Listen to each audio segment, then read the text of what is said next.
So on one of the pages of the handout that I posted for today, you have what are called gospel parallels. So these include lists of kind of some key events that take place in each of the Gospels, which are the first four books of the Christian New Testament.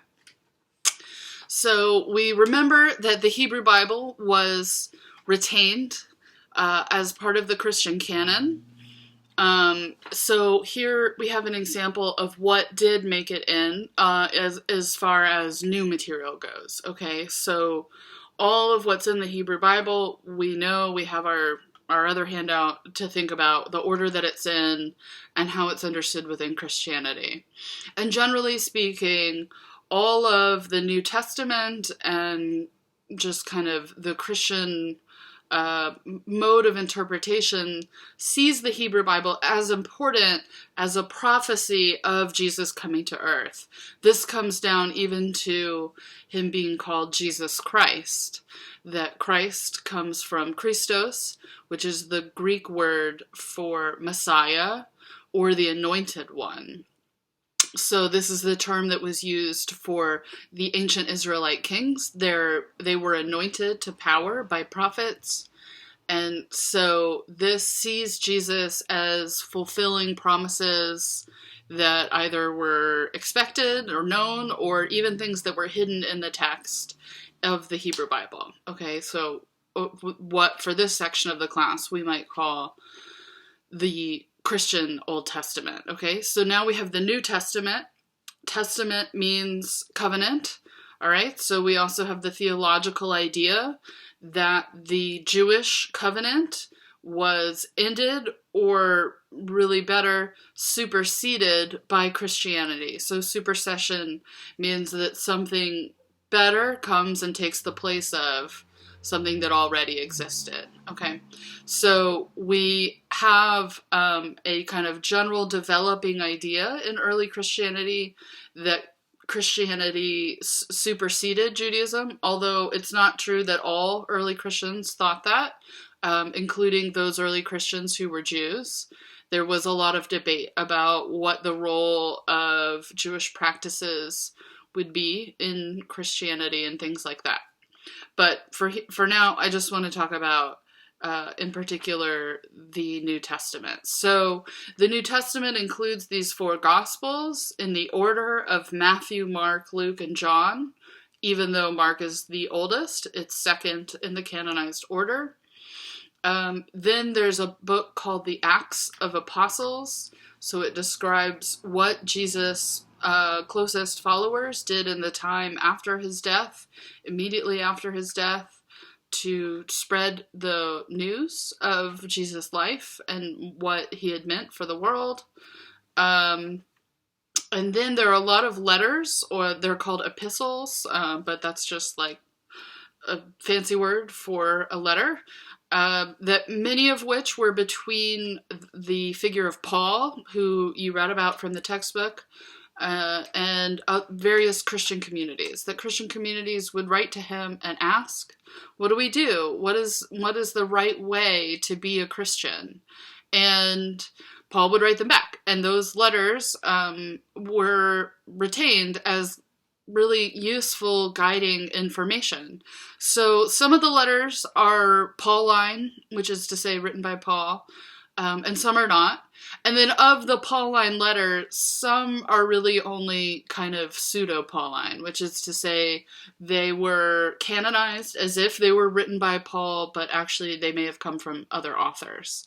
But we've talked about this before in terms of naming, that this is a way not necessarily of saying that Paul was literally the author, but it is a way to use his name to gain authority. And it would be a way of saying that this letter came out of his thinking, and that it was inspired by him, by people's best attempts to practice Christianity in the way that they understood it from him. Okay, so why this format? Right, which is, the first question really is, why four Gospels? Why not just one story of Jesus' life? So, the Gospels were not written down until a couple generations after Jesus' lifetime was over. So Mark is the oldest, written down around maybe 80 CE. Sometimes people say a little bit earlier, a little bit later, but so 40, 50 years, let's say, is the earliest gospel that's written down. And each gospel comes to reflect a different kind of theme or way of thinking about telling the story of Jesus' life, and also kind of a different community. So Matthew represented a gospel that was particularly a way of telling the story of Jesus' life aimed towards Jews. Mark's is kind of the simplest and available to the most kind of varied audience. Luke's is in particular very messianic. And then those three gospels, as you can see in part from looking at the handout, that those three gospels have a lot in common. They have a lot of the same details in the stories, and they have very similar ways of telling the stories, kind of similar prose. Most scholars think that there were two big sources for the writers of Matthew and the writers of Luke. It's not generally thought that it's only each one of these guys that wrote them down, but that really a kind of community of Christians who became attracted to a certain way of thinking about Jesus. So both Matthew and Luke seem to have been written with Mark as a source for information, but also another hypothetical source, which is to say, we think it existed, but we don't have it. So we don't know that it ever existed, but the idea is that maybe another source existed and it just wasn't copied enough for it to be passed down to us. So that is often referred to as the Q source. Q, it just comes from the German word for source, Quelle. So, or it's just called Q, to not be redundant. Okay, so both Mark and Q influenced Matthew and Luke. So we can see that these three have a literary relationship with each other. They're called the Synoptic Gospels, Synoptic, Synoptic Gospels, which means just to see together, right? So what we're doing here in seeing them together is very much where that term comes from.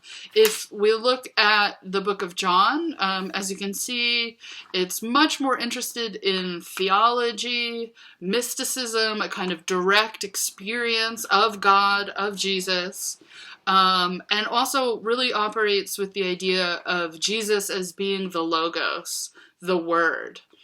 So if you think about it, that what we have in the narrative of the Hebrew Bible is the figure of Moses as the traditional author of the Torah, and the Torah concludes with Moses' death. And so we go from a man being the authority to the Word of God being the authority. And then what we have in Jesus is a shift. We have a shift from the Word of God being the authority, just the Hebrew Bible, to the man, Jesus himself. But John makes an equivalent, that Jesus is the Word. He is the Word become flesh, is the way that Christianity thinks. But the Gospel of John, in its different emphases, in its different sources, while it does share some things in common that we see in the highlights, it's also just kind of its own trippy, wild thing. It can be much harder to understand, especially without a commentary. So you'll notice some really important things. You'll notice that neither Mark nor John include a birth story, but Matthew and Luke do. Matthew's birth story has the wise men showing up to see Jesus at his birth, or, shortly after. And then Luke instead has the shepherds coming. So Luke's is very much more the everyday audience. Matthew's is, a very different vision of what would you bring to a king. Okay, so both include a genealogy of Jesus, but they go in reverse orders. One goes from oldest to newest, so from King David to Jesus, and then in the other goes the other direction, from Jesus to the past, okay? And so what's important, though, is to see that while it might be really boring to read genealogies, I'm not asking you to read them, that it's there for a reason. It's there to make a claim that Jesus is directly related to King David, that, the Babylonian exile that tried to cut off the possibility of a relative of David's taking the throne, that isn't the case, that Jesus is actually literally, and not just in spirit, a descendant of King David, as not just a leader of a movement, but actually as the king. Okay, so what we see then in looking across Jesus' lifetime is that when he is executed at the end, right, that they each have him in the Garden of Gethsemane, and then he's arrested, and then he's executed by crucifixion, which was a very common form of execution in ancient Rome. It was an execution for enemies of the state. So that's how Jesus was executed, as a political enemy, as someone who was perceived as trying to rebel against Rome. And so if we see in the narratives of the New Testament an idea about some Jews telling basically Rome that Jesus is an enemy of the state, it may be rooted in truth that some Jews were concerned that the way people close to Jesus were talking was going to create a real political problem. And if we look at this Christian language of seeing Jesus as king, as someone who could restore the Israelite kingdom, that sounds an awful lot like a political rebellion, right? So it's not the idea of seeing it as a religious execution. I think it doesn't understand the way that there's no real separation between religion and politics in this time period. So that's just a kind of overview. For the next class, we're going to read some excerpts from the Gospels about Jesus' life, and we'll look a little bit closer at some of the details.